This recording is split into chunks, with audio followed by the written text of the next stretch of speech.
Hello my dear student, welcome to back my YouTube channel NK classes. जितने भी विद्यार्थी 28 अप्रैल को हिंदी का पेपर देने वाले हैं तो दोस्तों ये वीडियो उनके लिए काफ़ी इंपॉर्टेंट होने वाले हैं। तो दोस्तों आज की इस वीडियो को आपको बिल्कुल भी मिस नहीं करना है। बिल्कुल पूरा पेपर मैं आपको इस वीडियो में सोल्यूशन करके बताने वाला हूँ। तो एक भी क्वेश्चन को दोस्तों आपको मिस नहीं करना है। सारे क्वेश्चनों का उत्तर मैं आपको इस वीडियो में बताने वाला हूँ। आप लोग देख सकते हो कक्षा 11वीं वार्षिक परीक्षा 2025 का आपका ये पेपर होने वाला है। क्लास 11th एनुअल एग्जामिनेशन 2025 का आपका ये पेपर होने वाला है। सब्जेक्ट हिंदी का आपका ये पेपर होने वाला है। आप लोग देख सकते हो यहाँ पर आपका ये सब्जेक्ट कोड है और QR कोड भी आपके इस पेपर में दिया हुआ है। तो चलिए दोस्तों अब बात करते हैं जो आपका हिंदी का पेपर होगा उसमें किस प्रकार के आपसे प्रश्न पूछे जाएंगे। तो निर्देश की बात करते हैं तो सभी प्रश्न हल करने आपको दोस्तों अनिवार्य है। एक भी प्रश्न आपको नहीं छोड़ना है। विद्यार्थी अपने नामांकन प्रश्न पत्र पर अनिवार्यतः आपको लिखना है। प्रत्येक प्रश्न का उत्तर दी गई उत्तर पुस्तिका में आपको लिखना है। तो दोस्तों अब बात करते हैं हम आपसे खंड ए की। जो आपका पेपर होगा उसमें सबसे पहले आपसे दोस्तों खंड आ पूछा जाएगा और खंड आ में दोस्तों आपसे बहुविकल्पी प्रश्न पूछे जाएंगे। यानी पहला क्वेश्चन जो पूछा जाएगा आपका बहुविकल्पी प्रश्न पूछा जाएगा। तो इसमें पहला क्वेश्चन है कि निम्नलिखित अपठित पद्यांश को ध्यानपूर्वक पढ़कर दिए गए वस्तुनिष्ठ प्रश्नों के उत्तर अपनी उत्तर पुस्तिका में आपको लिखना है। यानी कि जो पहला क्वेश्चन पूछा जाएगा वो आपका बहुविकल्पी क्वेश्चन पूछा जाएगा अपठित पद्यांश का। तो इस पद्यांश को आपको ध्यानपूर्वक पढ़ना है और इसके नीचे कुछ क्वेश्चन दिए गए दोस्तों। इन क्वेश्चनों का आंसर आपको इस पद्यांश में से छांट कर लिखना है। तो पहला क्वेश्चन देखिए आपको दोस्तों क्या कहता है कि प्रभु ने हमें वंचित वस्तुओं की प्राप्ति हेतु क्या दान किया है। तो चार ऑप्शन है दोस्तों।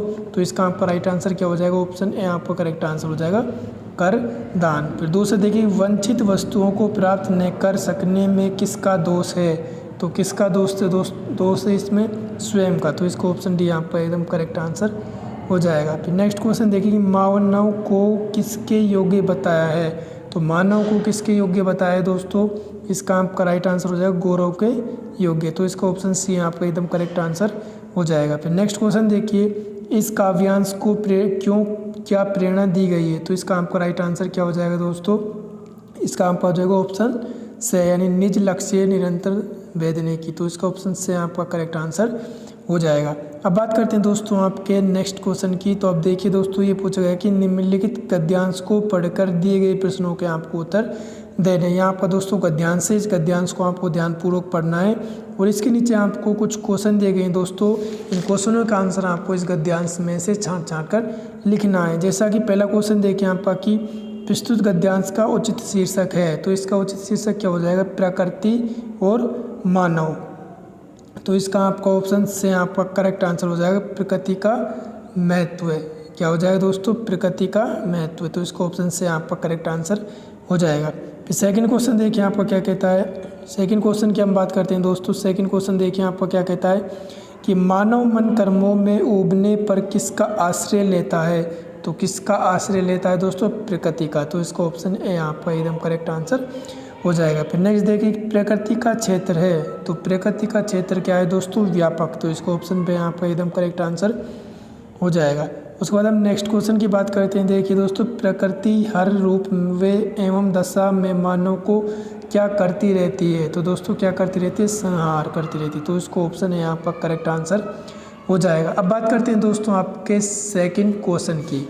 जो सेकंड क्वेश्चन आपसे पूछा जाएगा वो आपका रेगिस्तानों की पूर्ति कीजिए, यहाँ आपका पूछा जाएगा। तो इसमें पहला क्वेश्चन देखिए कि पहला क्वेश्चन है कि रजनी डैश द्वारा लिखी दूरदर्शन का एक धारावाहिक है। इसका आंसर आपको कमेंट करके बताना है दोस्तों इसका आंसर क्या होगा। फिर नेक्स्ट देखिए पालर पानी और पाताल पानी के बीच का पानी डैश कहलाता है। तो क्या कहलाता है दोस्तों? इसका आपका आ जाएगा रेजानी पानी। इसका आ जाएगा आपको क्या कहलाता है दोस्तों? रेजानी पानी कहलाता है। यह आपका करेक्ट आंसर हो जाएगा। उसके बाद हम नेक्स्ट क्वेश्चन की बात करते हैं। देखिए दोस्तों अपू दुर्गा के पालतू डैश का नाम भूलो है। तो इसमें आ जाएगा आपका दोस्तों कुत्ता। क्या आ जाएगा आपका? कुत्ता का नाम भूलो है। क्या है? यानी कुत्ता का नाम भूलो है। लॉर्ड कर्जन भारत में क्या बनकर आए थे दोस्तों? वायसराय। इसमें आएगा आपका वायसराय बनकर आए थे। उसके बाद नेक्स्ट क्वेश्चन घास या फसल काटने के औजार को क्या कहते हैं दोस्तों? दराती कहते हैं। क्या कहते हैं दोस्तों? दराती कहते हैं। उसके बाद नेक्स्ट शिवित हिमाचल प्रदेश की एक है, एक क्या है दोस्तों, इसका आंसर आपको कमेंट करके बताना है। उसके बाद नेक्स्ट क्वेश्चन देखिए, तीसरा प्रश्न है कि निम्नलिखित प्रश्नों के उत्तर एक पंक्ति में आपको देने हैं। तो इनके उत्तर आपको दोस्तों एक पंक्ति में आपको इनके उत्तर देने हैं। तो इसमें पहला क्वेश्चन देखिए आपका दोस्तों क्या कहता है कि एविकारी शब्द किन्हें कहते हैं। तो एविकारी शब्द क्या होते हैं, वे शब्द होते हैं जो लिंग, वचन, कारक व काल के आधार पर बदला ना जा सके, उसको क्या बोलते हैं दोस्तों, एविकारी शब्द कहते हैं। दूसरा देखिए कि अर्थ के आधार पर शब्द कितने प्रकार के होते हैं, नाम आपको लिखने हैं। तो अर्थ के आधार पर दोस्तों शब्द कितने होते हैं, 8 होते हैं। विलोम शब्द हो गया, पर्यायवाची शब्द हो गया, और इनके भेद भी आपको लिखने हैं। उसके बाद नेक्स्ट क्वेश्चन देखिए आपको दोस्तों कि जिसके समान कोई दूसरा न हो वाक्यांश के लिए एक शब्द लिखो। तो इसका आपका क्या हो जाएगा दोस्तों, अद्वितीय। क्या हो जाएगा, अद्वितीय। इसमें आएगा आपका दोस्तों अद्वितीय।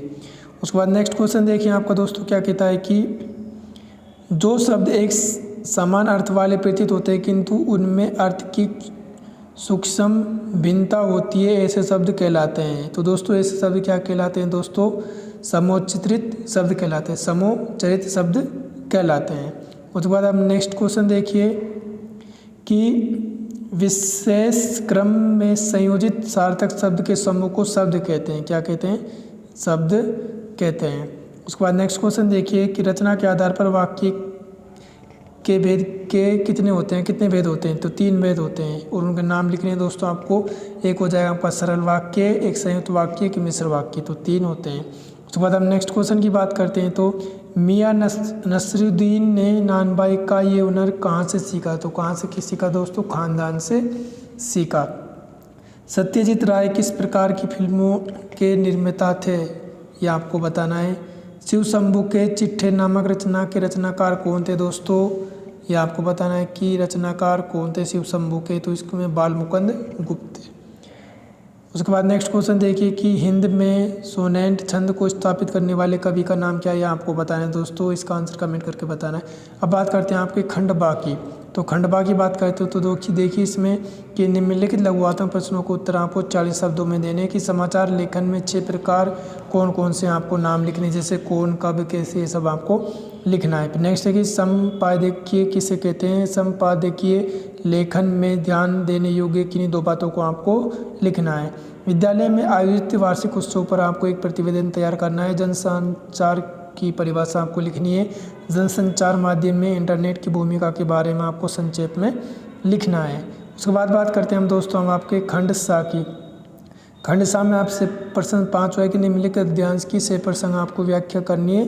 2 है दोस्तों, दोनों में से आप कोई भी एक व्याख्या कर सकते हो। अब बात करते हैं आपके छठे क्वेश्चन की कि निम्नलिखित पद्यांश को पढ़कर दिए गए उत्तर के आपको आंसर देने। या आपके दोस्तों पद्यांश है, इनको पढ़कर आपको इनके आंसर यानी कि इनमें से आपको दोस्तों व्याख्या करनी है। तो दोनों में से आपको कोई भी एक व्याख्या करनी है। अब बात करते हैं आपके 7वें क्वेश्चन की। तो 7वां क्वेश्चन देखिए, कुई और कुएं में आपको अंतर बताना है। 8वां की बेबी प्रतिवेदन कॉपी में क्या लिखती थी, आपको बताना है। शास्त्रीय संगीत और त्रिपट संगीत में आपको अंतर स्पष्ट करना है। 9वां की बेल वांजी किसे कहते हैं, ये कुएं के भीतर किस तरह का काम करती है, बताना है।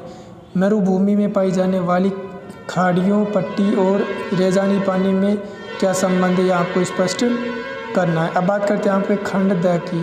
खंड द में आपको 11 क्वेश्चन है कि निम्न में से किसी एक विषय पर आपको निबंध लिखना है। कोरोना महामारी, प्लास्टिक शैली, इंटरनेट की उपयोगिता, जल संरक्षण, इनमें से आपको एक पर निबंध लिखना है। तो इस प्रकार दोस्तों आपका कक्षा 11वीं का हिंदी का पेपर पूछा जाएगा। आई होप आपको ये वीडियो अच्छी लगी तो वीडियो को लाइक करें, चैनल को सब्सक्राइब करें। मिलते हैं नेक्स्ट वीडियो में।